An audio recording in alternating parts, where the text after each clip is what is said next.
Thank you all for joining me online today. I am Hiroaki Shibata, and I have worked in the private sector for 32 years. I have cerebral palsy and cervical myelopathy, and I have been using a wheelchair since 2011. My vision of an inclusive society is not just a slogan, it's a society where everyone's dignity is protected and where everyone can live authentically as themselves. Today, I would like to share my thoughts on how we can achieve this vision. The concept of an inclusive society goes beyond mere coexistence. It's about creating an environment where each person's unique abilities and perspectives are valued and where barriers, whether physical, social, or institutional, are actively identified and removed. This is the foundation of the discussion I would like to have with you today. Currently, Japan's legally mandated employment rate for persons with disabilities is 2.5%, and it will be raised to 2.7% in July 2026. However, this is extremely low by international standards. Countries like France, Germany, and Italy have set employment rates between 5% and 7%, significantly higher than Japan.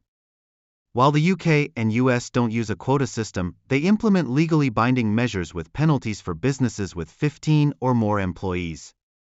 Their approach focuses on ensuring reasonable accommodation and preventing discrimination, with strict penalties for non-compliance. These international comparisons highlight not just statistical differences, but fundamental variations in how societies approach disability employment. Many countries view it not as a charitable act, but as a fundamental right and economic necessity, backed by robust legal frameworks and enforcement mechanisms. From my personal experience, the path to an inclusive society faces various challenges. Physical barriers during commuting, a single step between the station and workplace can become a significant obstacle for someone willing to work. Beyond facility issues in the workplace, there are invisible barriers such as lack of understanding from others. These challenges aren't just individual problems, they're systemic issues that require collective solutions. When we look at successful international examples, we see that comprehensive approaches addressing both physical infrastructure and social attitudes yield the best results. The key is understanding that these barriers affect not just individuals with disabilities, but the entire workforce and society at large. When we fail to accommodate diverse needs, we lose valuable talent and perspectives that could contribute to innovation and growth. The advancement of technology has become a significant aid in realizing an inclusive society. Particularly, the spread of telework has become an important tool in expanding employment opportunities for people with disabilities. While today's normalized online communication has opened up many possibilities, technology alone isn't the complete solution. What's crucial is integrating technological solutions with human-centered approaches. This means combining digital accessibility tools with workplace culture changes and policy improvements. We need to ensure that technological advances serve to enhance, rather than replace, human interaction and understanding. The COVID-19 pandemic has shown us that flexible working arrangements are not just possible but often beneficial for everyone. This experience offers valuable lessons for creating more inclusive workplaces that accommodate diverse needs and working styles. Understanding and implementing reasonable accommodation is crucial.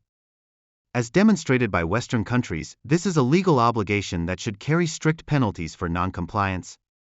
However, it's not special treatment, it's a natural environmental adjustment to allow everyone to demonstrate their maximum potential. Many challenges can be resolved through creative solutions such as flexible working hours and reviewing work processes. The key is to approach reasonable accommodation not as a burden, but as an opportunity to improve workplace efficiency and innovation for everyone. Success stories from various organizations show that when reasonable accommodation is properly implemented, it benefits not just employees with disabilities but the entire workforce. It often leads to improved processes, better communication, and more efficient operations overall. Proper implementation of leave systems is essential for an inclusive society. With appropriate system design and operation, many people can return to the workplace even after temporary inability to work due to illness or disability. Having experienced this myself, I strongly realize its importance. A well-designed leave system should include not just time off, but also support for returning to work. This means maintaining communication during leave, providing gradual return options, and ensuring necessary accommodations are in place. The goal should be to create a system that supports both the individual's recovery and their successful reintegration into the workplace. This requires cooperation between healthcare providers, employers, and support systems. 3 elements are essential for realizing the inclusive society I envision: physical barrier-free, psychological barrier-free, and systemic barrier-free environments. Only when these 3 harmonize can a true inclusive society be achieved. Physical barrier-free environments involve not just ramps and elevators, but thoughtful design that considers diverse needs from the start. Psychological barrier-free refers to creating an atmosphere of understanding and acceptance. Systemic barrier-free means establishing policies and procedures that actively support inclusion. International practices offer valuable lessons in implementing these elements effectively. Success comes from treating these not as separate initiatives but as interconnected aspects of a comprehensive approach to inclusion. What I ask of you is to consider how we can make it possible rather than why it's not possible in your workplaces and communities. Small awareness and consideration from each person can significantly change someone's life. This is the first step toward the inclusive society I envision. Remember that creating an inclusive society is not just about helping others, it's about building a better world for everyone.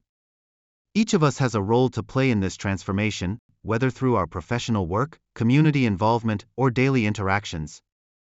Thank you for participating online today. I hope that the future society we create together will be an inclusive one where everyone can live authentically as themselves. Thank you for your attention.